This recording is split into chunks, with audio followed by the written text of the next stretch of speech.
이번 영상은 넷플릭스를 통해 볼 수 있는 인생 드라마를 추천해보는 영상입니다. 재밌게 봐주시고 구독과 좋아요 부탁드립니다. 넷플릭스 드라마 추천 첫 번째 작품은 나의 아저씨입니다.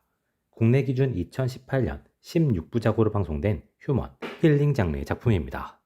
또 오해영, 나의 해방일지의 박혜영 작가의 작품이며 이선균, 이지은 배우가 주연으로 출연합니다. 이지아는 건축사무소에서 아르바이트를 하고 있습니다. 나이는 성인이지만 어린 시절부터 겪은 다양한 사건들로 인해 제대로 사회에 녹아들지 못하고 있습니다. 거기에 복잡한 가정사로 많은 빚까지 가지고 있어서 건축사무소 외에 다른 일을 하며 생존을 위해 하루하루를 쫓기듯 살아가고 있습니다. 박동우는 건축사무소의 부장입니다. 본인의 능력을 인정받고 있고 후배로부터 존경을 받고 있는 인물입니다. 변호사인 아내 강윤희와 살고 있으며 12살 아들은 미국에서 유학을 하고 있습니다. 그의 인생은 사회적으로 성공한 삶으로 보입니다. 박동우는 어느 순간 이지안이 눈에 들어오게 됩니다.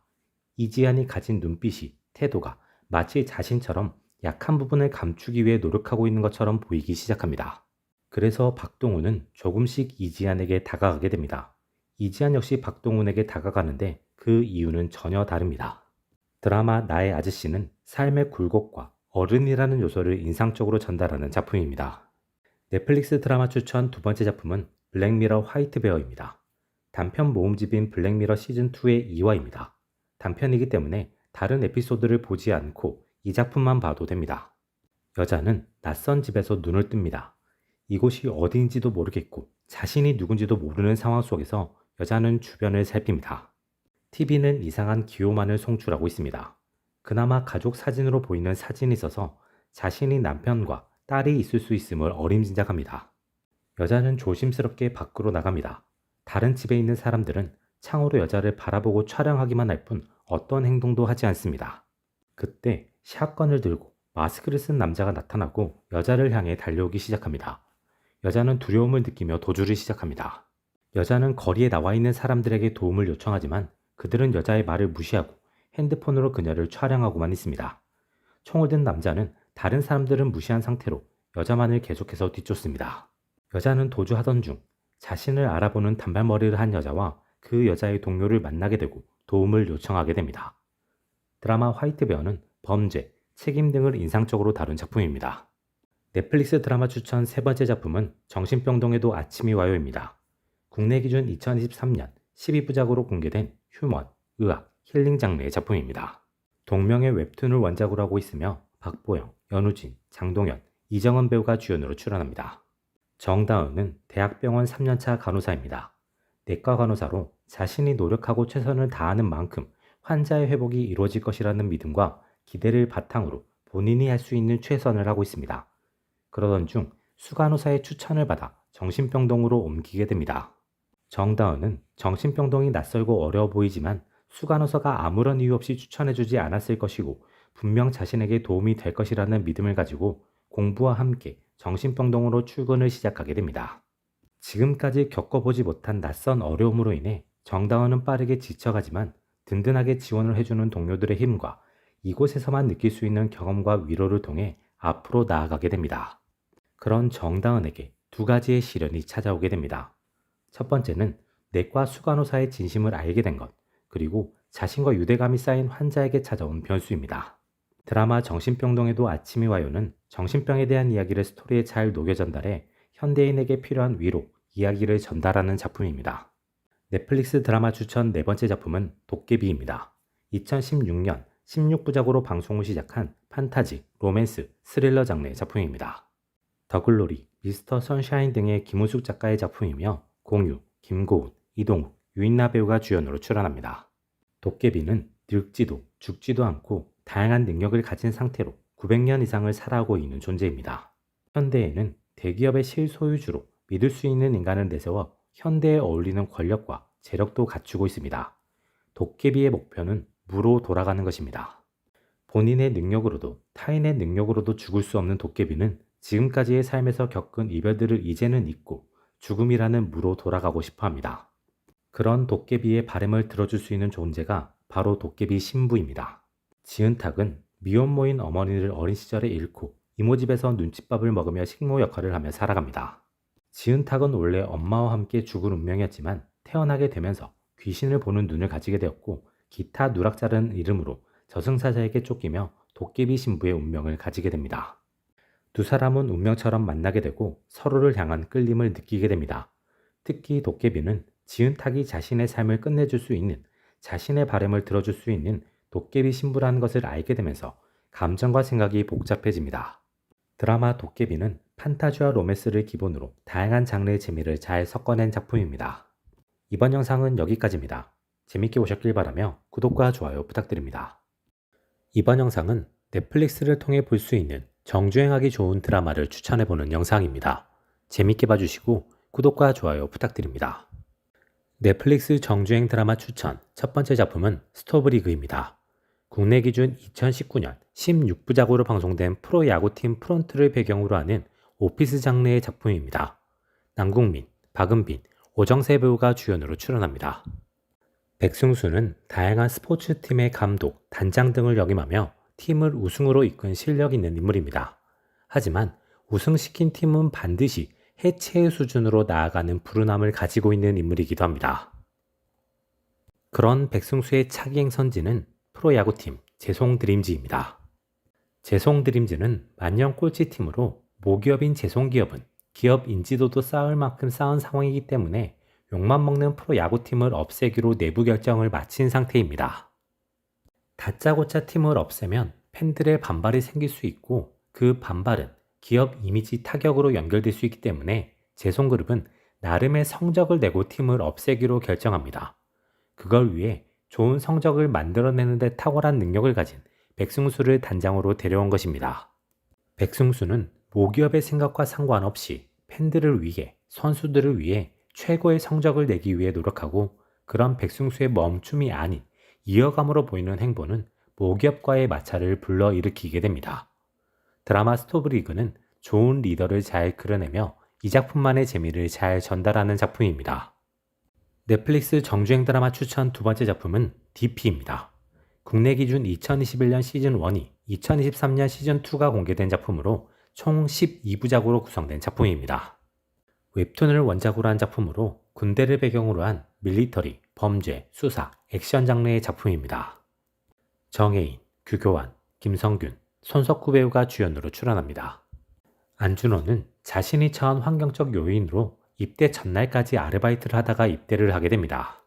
헌병대로 자대 배치를 받은 안준호는 말년병장 황정수의 갈굼을 받으며 고생하던 중 중사 박범구에 의해 DP조에 뽑히게 됩니다. DP조는 탈영한 군인을 체포하는 것이 주 임무이기 때문에 군 외부로 외출해서 움직일 수 있는 보직입니다. 그로 인해 다른 병사들에게는 부러움과 질투의 대상이기도 합니다. 그리고 그 질투처럼 DP조의 누군가는 임무를 수행하기보다 나갈 수 있음을 이용해 자신만의 여가, 유흥을 즐기기도 합니다. 그런 임무를 핑계로 자신의 시간을 즐기는 존재가 하필 안준호의 선임인 박성우라는 것이 문제였습니다. 안준호는 박성우와 함께 임무에 나섰다가 박성우가 간 술자리에 함께 가게 되고 그 자리에서 그의 인생을 뒤흔드는 사건에 휘말리게 됩니다. 드라마 DP는 군대라는 조직의 특성과 문제 요소를 인상적으로 다룬 작품입니다. 넷플릭스 드라마 추천 세 번째 작품은 블랙미러 샌주니페로입니다. 단편 드라마 모음집 블랙미러의 시즌3의 4화입니다. 블랙미러는 단편 모음집이기 때문에 앞선 에피소드를 보지 않았어도 이 작품을 보는 데는 아무런 지장이 없습니다. 1987년 클럽 터커, 수수하고 모범생 스타일의 여성인 요키는 이곳에서 낯선도 쭈뼛거리며 공간을 둘러보고 있습니다.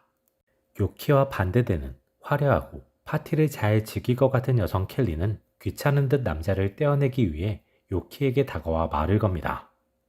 요키는 켈리의 의도를 눈치채고 켈리에게 맞춰주고 남자는 떨어져 나가게 됩니다. 회방꾼을 떼어낸 켈리는 요키와 함께 춤을 추고 요키는 처음에는 그 분위기를 즐기지만 여자들끼리 이러는 것이 주변에 좋지 않게 보일까봐 자신이 이상하게 보일까봐 밖으로 빠져나가 버립니다. 켈리는 그런 요키에게 시대가 변했음을 이야기하지만 요키는 불편한 마음이 쥐어지지 않은 상태로 헤어지게 됩니다. 그리고 일주일 뒤 요키는 다시 켈리가 보고 싶어졌고 켈리를 보기 위해서 터커를 찾습니다. 다시 만난 두 사람은 함께 클럽을 나오고 켈리의 집에서 함께 뜨거운 밤을 보내게 됩니다. 이 밤 이후 요키는 켈리에게 사랑의 감정을 느끼게 되고 켈리는 요키에게 호감은 있지만 그 이상의 특별한 감정은 가지지 않습니다. 다시 일주일 뒤 요키는 다시 켈리를 찾아 나서지만 켈리는 어디에도 보이지 않습니다. 요키는 마침 이전 켈리를 쫓아다니던 남자를 발견하게 되고 그 남자에게 켈리에 대해 물으면서 새로운 접근을 시작하게 됩니다. 드라마 센주니페로는 관계, 감정, 영혼 등을 인상적으로 다루는 작품입니다. 넷플릭스 정주행 드라마 추천 네 번째 작품은 이상한 변호사 우영우입니다. 국내 기준 2022년 16부작으로 방송된 휴먼, 오피스, 법정 장르의 작품입니다. 박은빈, 강태호, 강기영 배우가 주연으로 출연합니다. 우영우는 자폐 스펙트럼 장애를 어린 시절부터 가지고 있었습니다. 그로 인해 일상생활에 제약이 많지만 뛰어난 암기력을 가지고 있어서 성적은 항상 상위권이었고 그 성적을 바탕으로 서울대를 입학, 졸업하는 것은 물론 서울대 법전원을 수석으로 졸업하기까지 합니다. 하지만 가지고 있는 장애로 인해 우수한 성적임에도 어디에서도 불러주지 않아 애매한 상황에 놓여 있었습니다. 그런 우영우를 스카우트한 곳은 국내 거대 로펌인 한바다입니다. 우영우는 대한민국 최초 자폐인 변호사라는 타이틀과 함께 한바다에서 변호사로 활동을 시작하게 됩니다. 우영우는 한바다에서 시니어 변호사인 정명석 팀에 배속됩니다. 그리고 같은 팀에는 법전원 동기인 최수연과 야망을 가진 신입 변호사 권민우가 함께하게 됩니다. 우영우는 이곳에서 자연스럽게 사회생활을 익혀가게 되며 동시에 우영우와 함께 일하는 이들, 우영우와 접점이 생기는 이들 역시 새로운 사회생활을 접하게 됩니다. 드라마 이상한 변호사 우영우는 현실의 사건을 인상적으로 전달하며 동시에 자폐 스펙트럼 장애를 비롯한 다양한 장애를 인상적으로 전달하는 작품입니다. 이번 영상은 여기까지입니다. 재밌게 보셨길 바라며 구독과 좋아요 부탁드립니다. 이번 영상은 넷플릭스를 통해 볼 수 있는 좋은 명작 영화를 추천해보는 영상입니다. 재밌게 봐주시고 구독과 좋아요 부탁드립니다. 넷플릭스 영화 추천 첫 번째 작품은 파묘입니다. 국내 기준 2024년 개봉한 공포, 오컬트, 스릴러 장르의 작품입니다. 최민식, 김고은, 유해진, 이도현 배우가 주연으로 출연하며 검은 사제들, 사바하의 장지현 감독의 작품입니다. 김상덕은 풍수사입니다. 좋은 땅을 찾기 위해 팔도를 돌아다니고 있으며 좋은 땅을 묘자리로 소개하는 것은 물론 이장을 비롯한 다양한 무속 신앙과 연계되어 있는 일을 하고 있습니다. 그러던 중 김상덕은 과거부터 알고 지내던 무당 이화림에게 함께 이장을 진행하자는 제안을 받게 됩니다. 김상덕은 마침 딸의 결혼으로 인해 돈이 필요하던 상황에서 합류를 쉽게 결정하고 이 일에는 장의사인 고영근도 함께하게 됩니다. 이화림과 이화림의 신하들 봉길, 김상덕, 고영근, 그리고 의뢰인인 박지용은 이장을 할 묘를 방문하게 됩니다. 김상덕은 묘가 있는 산에 있는 여우들과 비석에 새겨진 숫자, 그리고 터가 주는 기운 등을 통해 이 묘는 절대 건드리면 안 되는 묘임을 느끼고 일에서 빠지겠다고 선언합니다. 그런 김상덕을 이화림과 박지용은 묘바람으로 인해 갓난아이가 고통받고 있음을 전달하며 설득하고 김상덕은 임신한 상태로 결혼을 준비하고 있는 딸을 떠올리며 이장에 나서게 됩니다. 영화 파묘는 한국식 오컬트를 인상적으로 다룬 오컬트, 공포, 스릴러 장르의 작품입니다. 넷플릭스 영화 추천 두 번째 작품은 K-팝 데몬 헌터스입니다. 국내 기준 2025년 공개된 넷플릭스 오리지널 작품으로 판타지, 히어로, 뮤지컬 장르의 작품입니다. 애니메이션, OST와 관련된 상을 싹쓸이한 작품으로 많은 팬덤을 만들어낸 작품이기도 합니다. 헌트릭스는 국제적인 인기를 누리고 있는 3인조 걸그룹입니다. 겉보기에는 평범한 걸그룹이지만 사실 이 3명은 악귀를 물리치는 헌터입니다. 무기를 통한 근접 전투를 통한 테마도 진행하지만 더 큰 테마 방식은 혼문을 만드는 것입니다. 혼문은 지상에 만드는 거대한 퇴마를 위한 보호막으로 이 혼문이 완성되면 악귀는 더 이상 인간계에 들어올 수 없게 됩니다.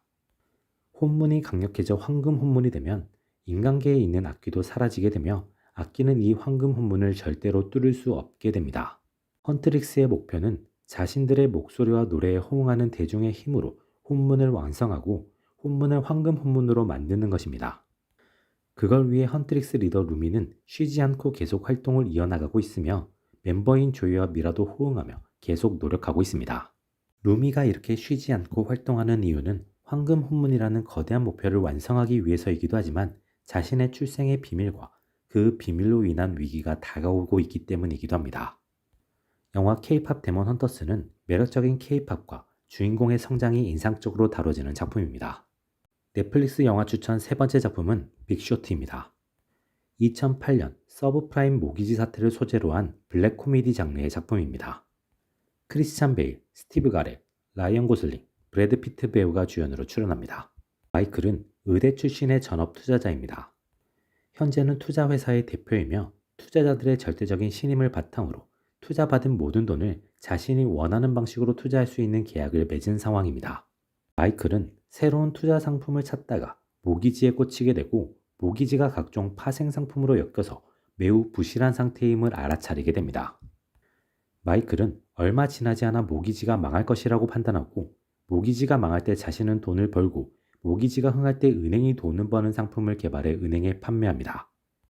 은행은 모기지는 절대 망하지 않는다는 무조건적인 신뢰를 가지고 있습니다. 그래서 마이클의 상품을 당연하게 구매하고 자신들이 돈을 벌 날만을 기다리고 있습니다. 마이클의 투자자들 역시 은행과 같은 생각으로 마이클의 이번 투자를 비난하고 돈을 돌려달라는 요청을 하지만 마이클은 계약 내용을 근거로 그들의 요청을 묵살합니다. 마이클의 상품은 은행원인 제라드가 눈여겨보게 됩니다. 제라드는 이 상품을 자신은 절대 손해볼 수 없는 방식으로 판매를 시작합니다. 제라드의 세일즈 상대인 투자회사의 중역 마크는 은행과 같은 시선을 가지고 상품을 바라보던 중 혹시나 하는 마음으로 모기지를 조사하기 시작합니다. 영화 빅쇼트는 우리가 경제를 알아야 하는 이유와 약관의 중요성을 인상적으로 전달하는 작품입니다. 넷플릭스 영화 추천 네 번째 작품은 친절한 금자씨입니다. 박찬욱 감독의 복수 3부작 복수는 나의 것, 올드보이에 이른 세 번째 작품입니다. 이영애, 최민식 배우가 주연으로 출연합니다. 이금자는 빼어난 미모를 가진 인물입니다. 이금자는 6살 아이 원모를 납치, 살해한 혐의로 구속됩니다. 이금자는 자신의 혐의를 모두 인정하고 복역을 시작하고 교도소 내부에서 친절한 금자씨라는 별명을 얻게 됩니다. 이금자는 다양한 방식의 친절을 베풀면서 자신의 편을 만들어 나갑니다. 동시에 본인이 가진 아름다운 외모에 이끌리는 인물들도 자신의 편으로 만들어서 교도소의 생활과 자신의 평판에 편의를 가져옵니다. 그리고 13년의 복역 생활을 마치고 출소하게 됩니다. 출소한 이금자는 자신에게 빚을 가진 자신을 친절한 금자씨라고 여기는 자신의 동료들을 찾아다니며 자신의 계획을 실행합니다. 그녀의 계획은 바로 복수입니다. 그녀는 원모의 납치 살인범이 아니었습니다. 그녀는 자신이 낳은 아이로 인한 협박을 받았고 아이를 지키기 위해 자신이 범행을 저질렀다고 자백한 것이었습니다. 이제 금자는 이 상황을 만든 원흉에게 복수를 하고 현실을 되찾고 지키기 위해 자신만의 계획을 실행하게 됩니다. 영화 친절한 금자씨는 인물을 인상적으로 다룬 복수극입니다. 이번 영상은 여기까지입니다. 재밌게 보셨길 바라며 구독과 좋아요 부탁드립니다. 이번 영상은 넷플릭스를 통해 볼 수 있는 몰아보기 좋은 재밌는 드라마를 추천해보는 영상입니다. 재밌게 봐주시고 구독과 좋아요 부탁드립니다. 넷플릭스 드라마 추천 첫 번째 작품은 돌풍입니다. 정치를 소재로 한 스릴러, 느와르 장르의 작품으로 설경구, 김희애 배우가 주연으로 출연합니다. 총 12부작으로 구성되어 있으며 등급은 청소년 관람 불가입니다. 박동호는 검사였습니다. 정의로운 세상을 꿈꿨지만 카르텔로 엮인 이들로 인해 밀려나는 신세가 되고 맙니다. 그런 그에게 손을 내민 사람은 인권 변호사 출신의 정치인 장일준이었습니다.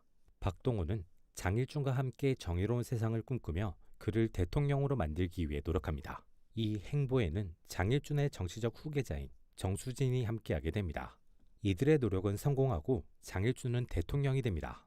박동호는 국무총리에, 정수진은 국회의원이자 경제부총리에 오르게 됩니다.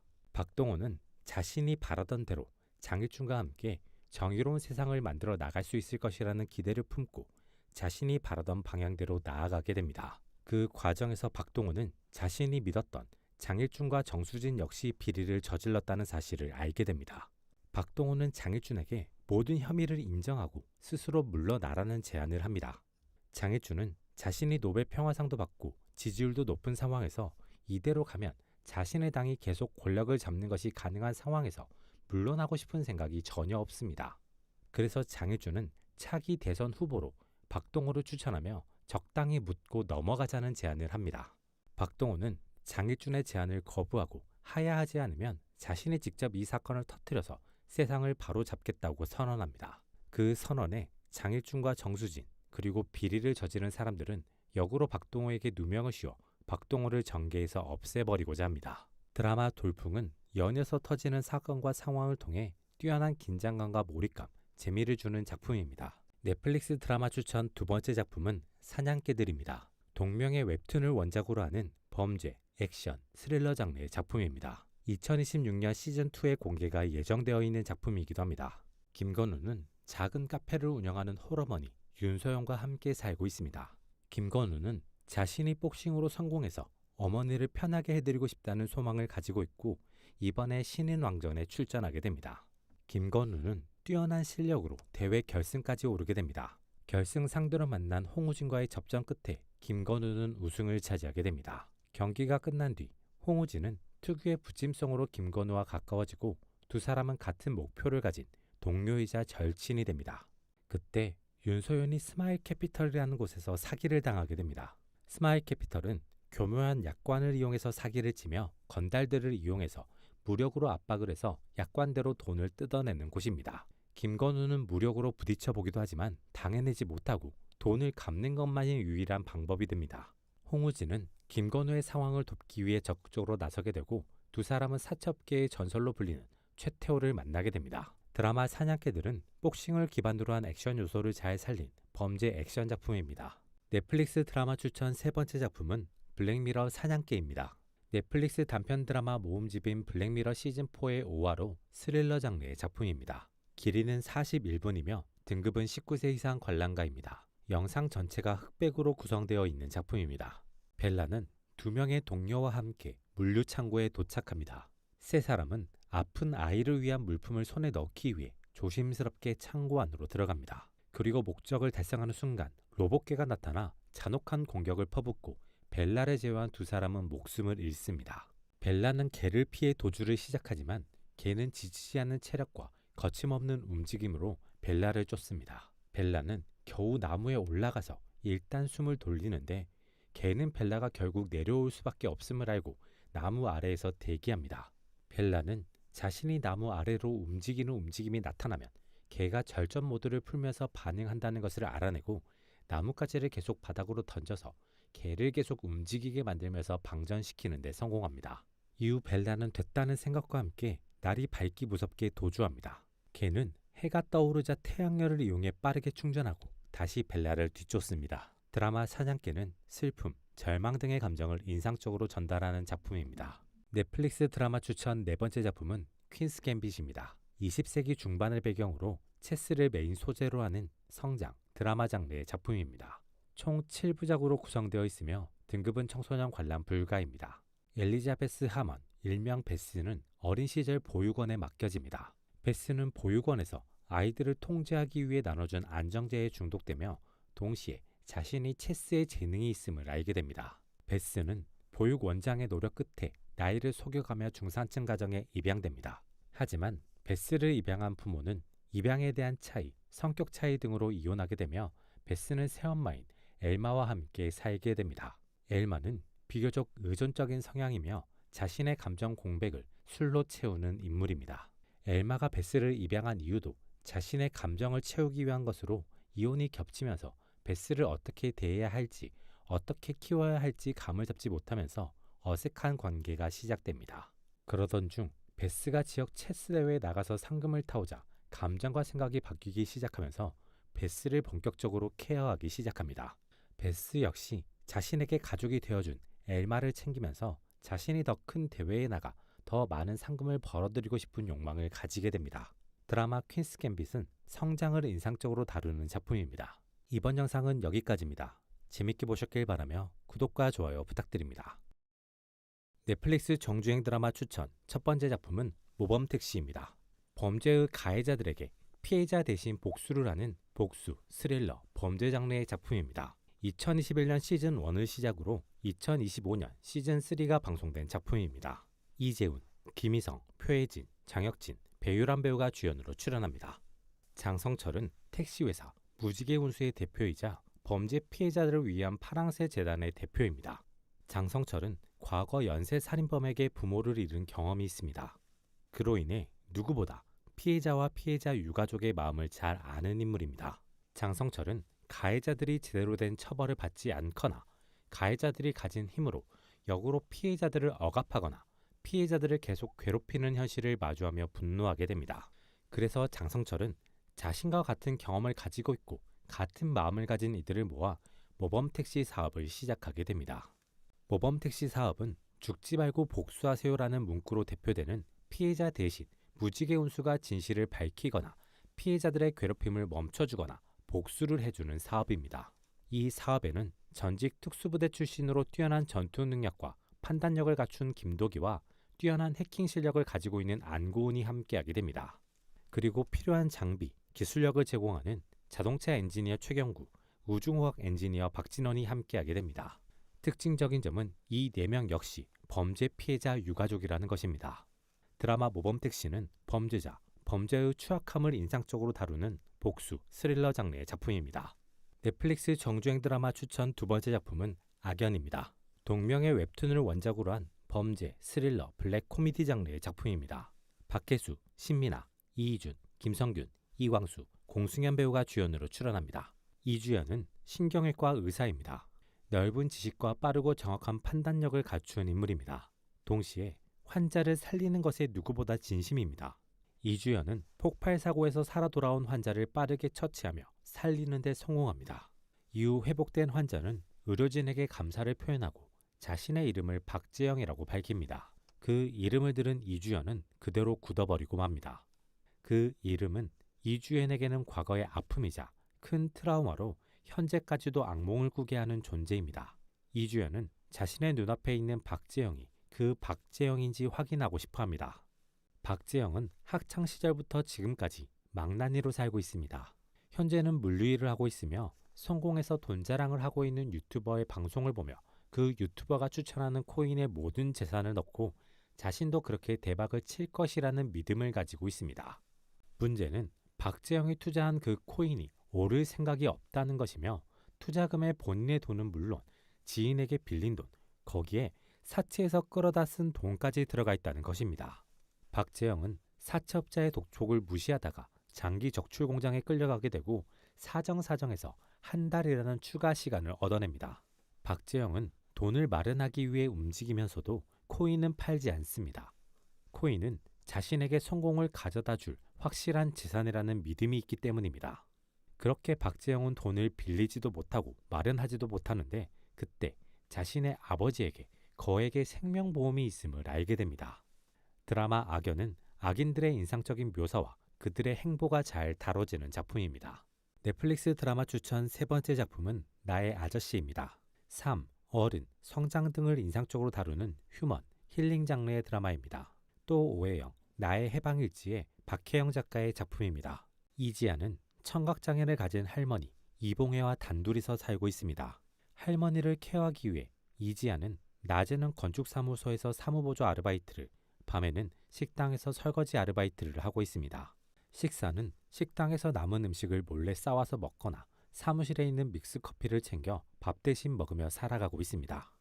이지안이 이렇게 빠듯하게 살아가는 이유는 할머니 간병 비용 때문이기도 하지만 어린 시절 사망한 부모님이 남긴 막대한 빚과 그로 인해 계속해서 자신을 찾아오는 사채업자 때문입니다. 이지안은 20대 초반으로 사회적에서는 이미 어른이지만 어린 시절 다양한 사건과 사고를 겪었고 제대로 된 교육도 사회적인 경험도 없고 알려주는 사람도 없어서 그저 자신과 할머니를 지키기 위해 하루하루를 아등바등 살아가고 있는 중입니다. 그런 이지안을 눈여겨보는 사람이 등장합니다. 바로 같은 건축사무소에서 일하는 부장 박동훈입니다. 박동훈은 어딘가 깊은 감정을 가진 것 같은 이지안이 신경 쓰이기 시작하며 어떤 사건을 통해 이지안과 엮이게 됩니다.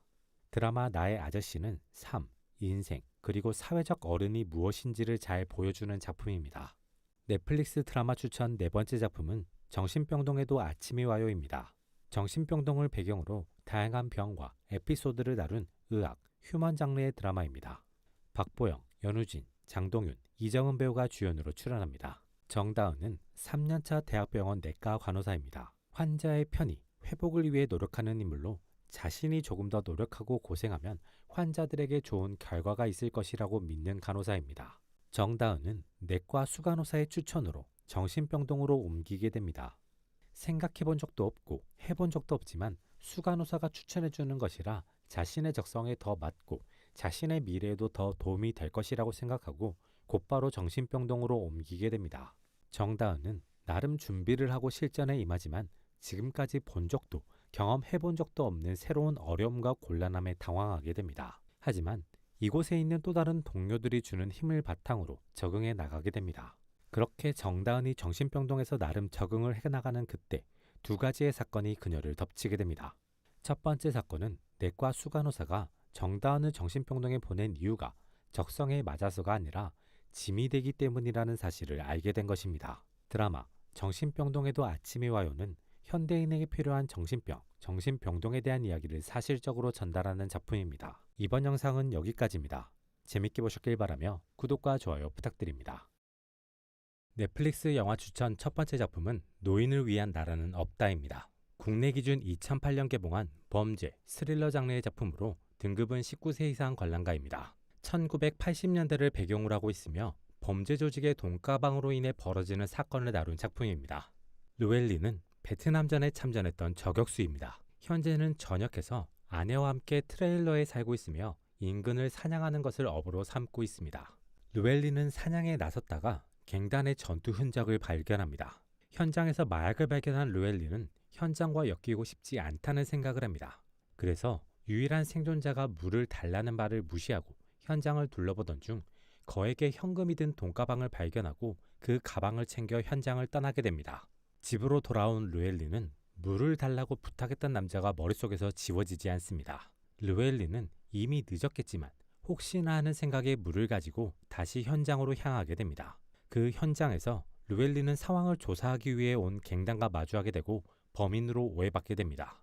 갱단은 복수와 함께 돈가방을 되찾기 위해 킬러인 안톤을 고용합니다.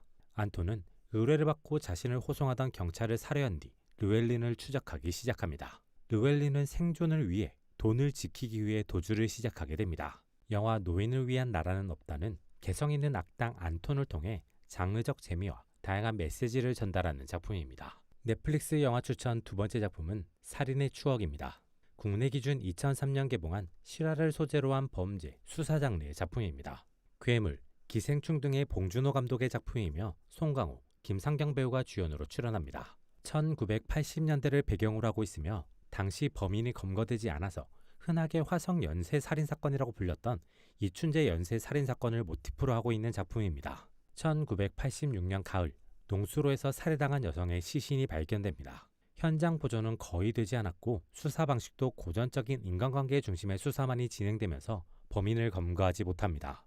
그렇게 범인을 잡지 못한 상태에서 겨울에 새로운 피해자가 등장합니다. 이번 피해자는 논두렁에서 발견되었고 이번에도 사건 현장 통제가 제대로 이루어지지 않으면서 범인의 흔적은 찾지 못합니다. 그렇게 경찰은 범인을 잡지 못한 상태에서 1987년을 시작하게 됩니다.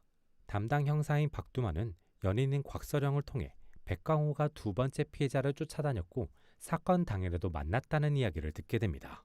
박두만과 형사들은 백광호를 유력 용의자로 생각하고 조사를 시작하게 됩니다.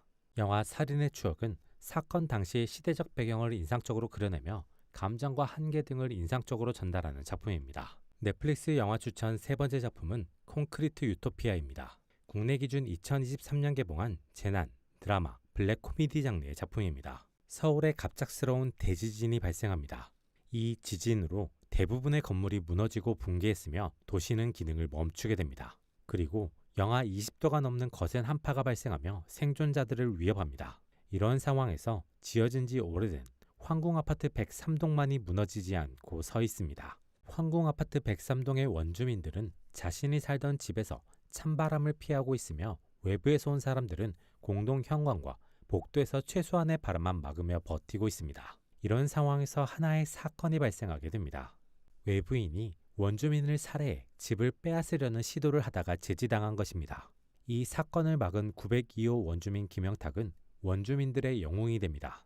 황금 아파트 부녀 회장인 김금애는 이 상황과 김영탁을 이용해 지금까지 드러내지 못했던 자신의 욕망을 실현하고자 합니다. 영화 콘크리트 유토피아는 재난 상황을 바탕으로 다양한 인간 군상을 다루는 작품입니다. 넷플릭스 영화 추천 네 번째 작품은 악마와의 토크쇼입니다. 국내 기준 2024년 개봉한 오컬트, 공포, 시대극 장르의 작품입니다. 1970년대 심야 TV 토크쇼인 투나잇쇼가 인기를 끌자 경쟁 방송국에서는 같은 시간에 맞붙는 새로운 심야 TV 토크쇼 올빼미쇼를 런칭합니다. 이 올빼미쇼의 MC로는 당시 지역 방송국의 MC였던 잭이 낙점됩니다. 잭은 아내인 매들린과 사이가 좋은 것으로 유명하고 동시에 지역의 비밀 사교 클럽의 멤버라는 것이 은밀하게 알려져 있는 인물입니다. 올빼미쇼는 런칭과 동시에 시청률이 급상승하며 인기를 누립니다. 이 인기를 바탕으로 에미상 후보까지 오르게 되지만 잭과 올빼미쇼는 시청률에서 투나잇쇼를 한 번도 넘어서지 못하고 에미상을 한 번도 수상하지 못합니다.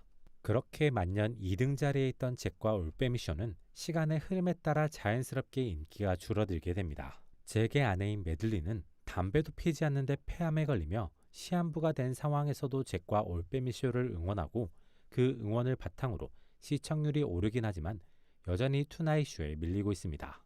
잭은 자신의 자리와 올빼미쇼를 지키기 위해 할로윈을 맞이해 오컬트를 소재로 방송을 하기로 결정합니다. 그리고 이 방송에 가짜 영능력자 사냥꾼 카마이클과 악마의 씨인 것으로 알려진 소녀 릴리가 출연을 결정하게 됩니다. 영화 악마와의 토크쇼는 B급 감성과 색다른 소재가 인상적으로 결합된 공포, 오컬트 작품입니다. 이번 영상은 여기까지입니다. 재밌게 보셨길 바라며 구독과 좋아요 부탁드립니다.